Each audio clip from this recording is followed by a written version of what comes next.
सुप्रभात विद्यार्थियों, मैं योगेंद्र सिंह सांकला, सहायक आचार्य हिंदी, गवर्नमेंट बांगड़ कॉलेज पाली।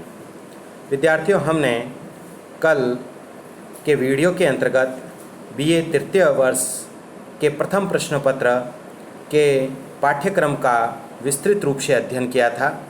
आज हम इस वीडियो के माध्यम से बीए पाठ तृतीय वर्ष का जो द्वितीय प्रश्न पत्र है, उस द्वितीय प्रश्न पत्र के पाठ्यक्रम का विस्तृत रूप से अध्ययन करेंगे और समझेंगे कि इस पाठ्यक्रम के अंतर्गत द्वितीय प्रश्न पत्र में हमारे लिए कौन कौन से विषय लगाए गए हैं और हमें किसका अध्ययन करना है।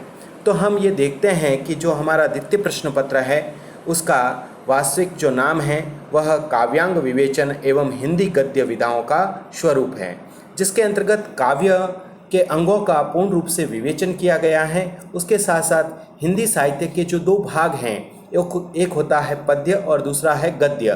तो इसके अंतर्गत जो गद्य विधाएं हैं, जैसे कि नाटक, कहानी, एकांकी आदि सभी का एक विस्तृत स्वरूप का अध्ययन हमें दिखाई देगा।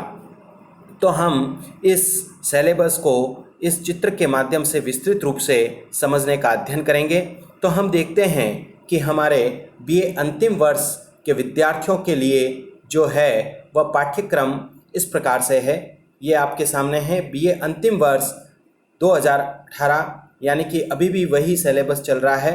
हिंदी साहित्य द्वितीय प्रश्न पत्र, काव्यांग विवेचन एवं हिंदी गद्य विधाओं का स्वरूप। यह जो प्रश्न पत्र है यह 3 घंटे की अवधि का होगा, जो कि 100 अंकों का होता है। इसके अंतर्गत भी हमारे सामने 5 इकाइयाँ उभर करके आती हैं। ये 5 इकाइयों के अंतर्गत यदि हम बात करें तो पहली इकाई है, इसके अंतर्गत सबसे पहला जो आपके टॉपिक लगाया गया है वह है काव्य लक्षण, फिर है काव्य हेतु, फिर है काव्य प्रयोजन, फिर है काव्य भेद। तो पहली इकाई के अंतर्गत हमारे सामने ये 4 प्रमुख विषय हैं। पहला काव्य लक्षणों के संबंध में हमें अध्ययन करना है, फिर उसके पश्चात काव्य हेतु के विषय में, फिर उसके पश्चात काव्य प्रयोजन और फिर काव्य के भेदों के विषय में हमें विस्तृत रूप से अध्ययन करना है। फिर उसके बाद हम दूसरी इकाई के अंतर्गत देखें तो जो काव्य का ही अंग है, उस काव्य के अंतर्गत जो रस है, उस रस के अंतर्गत आपके कौन कौन से जो टॉपिक दिए गए हैं, उसके अंतर्गत है रस का स्वरूप, रस के अवयव, स्थायी भाव, विभाव, अनुभाव, संचारी भाव। यानी कि रस के जो अवयव हैं ये 4 अवयव माने गए हैं, स्थायी भाव, विभाव, अनुभाव और संचारी भाव। इसका हमें विस्तृत रूप से अध्ययन करना है।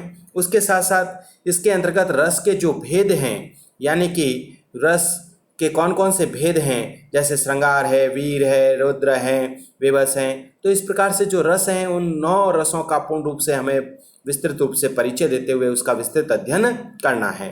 तो इकाई 2 के अंतर्गत हमारे सामने 3 भाग आते हैं। एक है रस के स्वरूप के विषय में पढ़ेंगे हम, दूसरा है रस के अवयव के विषय में जिसमें स्थायी भाव, विभाव, अनुभाव और संचारी भाव, और उसके साथ साथ अगला है रस के भेदों का परिचय। अब हम बात करते हैं तीसरी इकाई। तीसरी इकाई के अंतर्गत अलंकार, यानी कि काव्य की सुंदरता को बढ़ाने वाला जो तत्व है अलंकार, और उन अलंकारों के विषय में हमें अध्ययन करना है, यानी कि उसका सामान्य परिचय, यानी अलंकार किसे कहते हैं, ये कितने प्रकार के होते हैं, उसके विषय में हम अध्ययन करेंगे।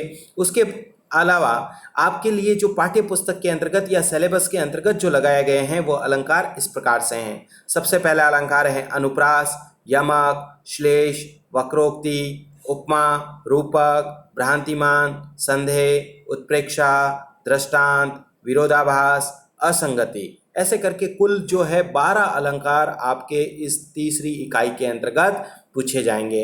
इन 12 अलंकारों में से ही प्रश्न बनेंगे और या फिर अलंकार का सामान्य जो परिचय है उससे संबंधित आपसे प्रश्न पूछा जाएगा।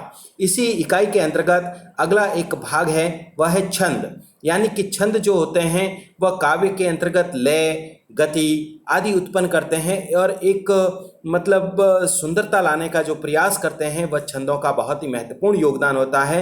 तो छंदों के विषय में भी यहाँ पर दे रखा है। उसका सामान्य परिचय, यानी कि छंद किसे कहते हैं, कितने प्रकार के होते हैं, उसके विषय में हम अध्ययन करेंगे।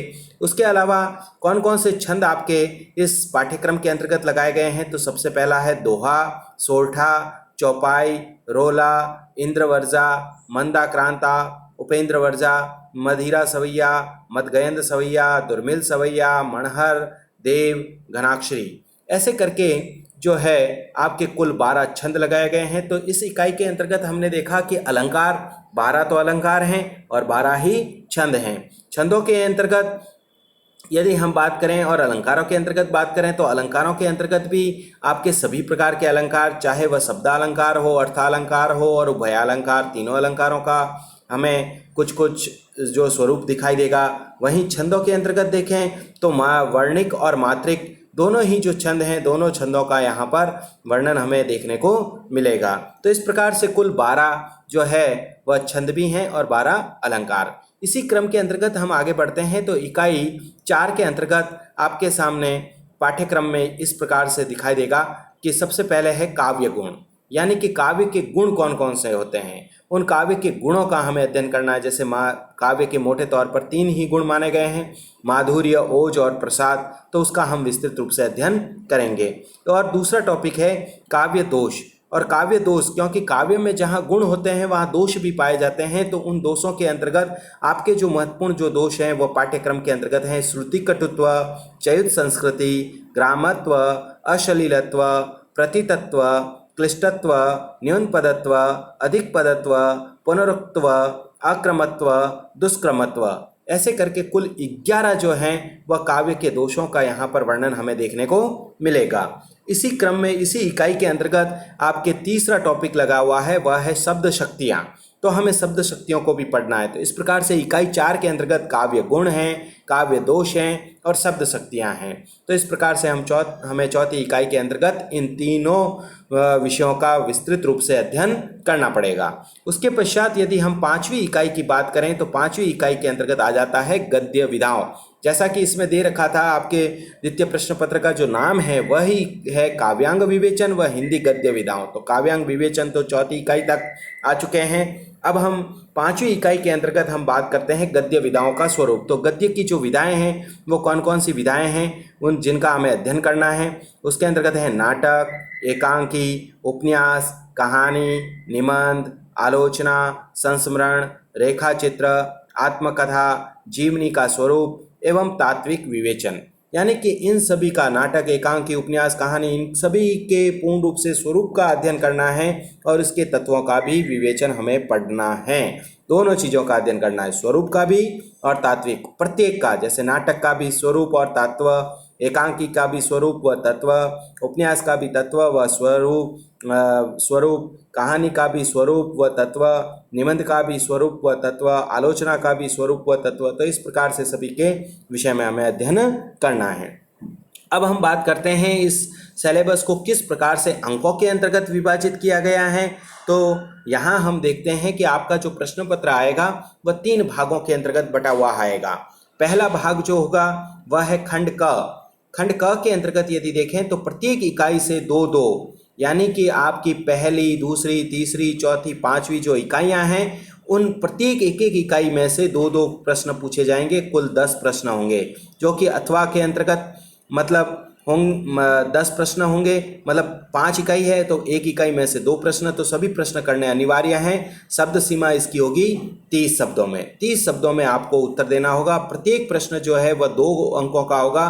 कुल मिलाकर के 20 अंक की यह पहला जो खंड है खंड क वह 20 अंकों का होगा। इसी प्रकार से खंड ख के अंतर्गत यदि हम बात करें तो प्रत्येक इकाई से विकल्प सहित एक कुल 5 प्रश्न, यानी कि कुल 5 प्रश्न आपसे पूछे जाएंगे, ठीक है ना। और उन 5 प्रश्नों का आपको उत्तर देना है।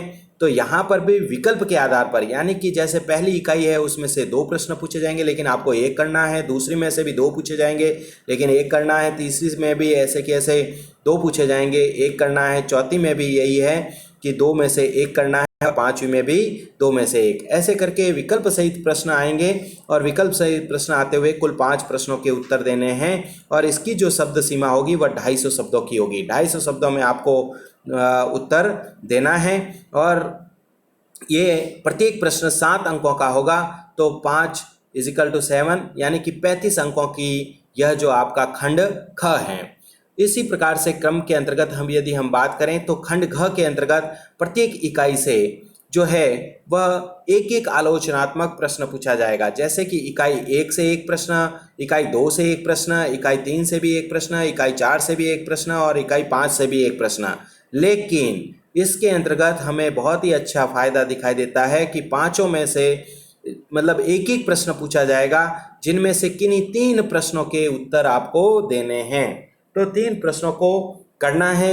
बड़े निबंधात्मक प्रश्न हैं ये, और इसकी शब्द सीमा होती है 500 शब्दों की, यानी कि 500 शब्दों में आपको उत्तर देना है।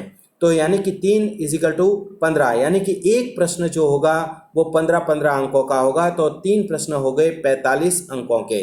तो इस प्रकार से खंड क जो है वह 20 अंकों का, खंड ख जो है वह 35 अंकों का और खंड ग जो है वह 45 अंकों का होगा। इस प्रकार से 100 अंक का यह प्रश्न पत्र होगा। इसके लिए जो सहायक पुस्तकें हैं वह भी आप अध्ययन कर सकते हैं कहीं से, यदि आपको उपलब्ध हो जाए, जिसमें कि आपको सहायता मिलेगी इसको पढ़ने के लिए, इसका विस्तृत अध्ययन करने के लिए, जिसमें है सिद्धांत और अध्ययन बाबू गुलाब राय की हैं, काव्य प्रदीप जो है राम बोहरा शुक्ल की हैं, साहित्य स्वरूप जो है वह शिवकरण सिंह की हैं, काव्य के रूप जो है वह गुलाब राय की है, हिंदी आलोचना विश्वनाथ त्रिपाठी की हैं, काव्य शास्त्र जो है वह भागीरथ मिश्र की हैं। तो इस प्रकार से हमने बीए अंतिम वर्ष के इस संपूर्ण पाठ्यक्रम का द्वितीय प्रश्न पत्र का जो पाठ्यक्रम है उसका हमने विस्तृत रूप से अध्ययन किया है।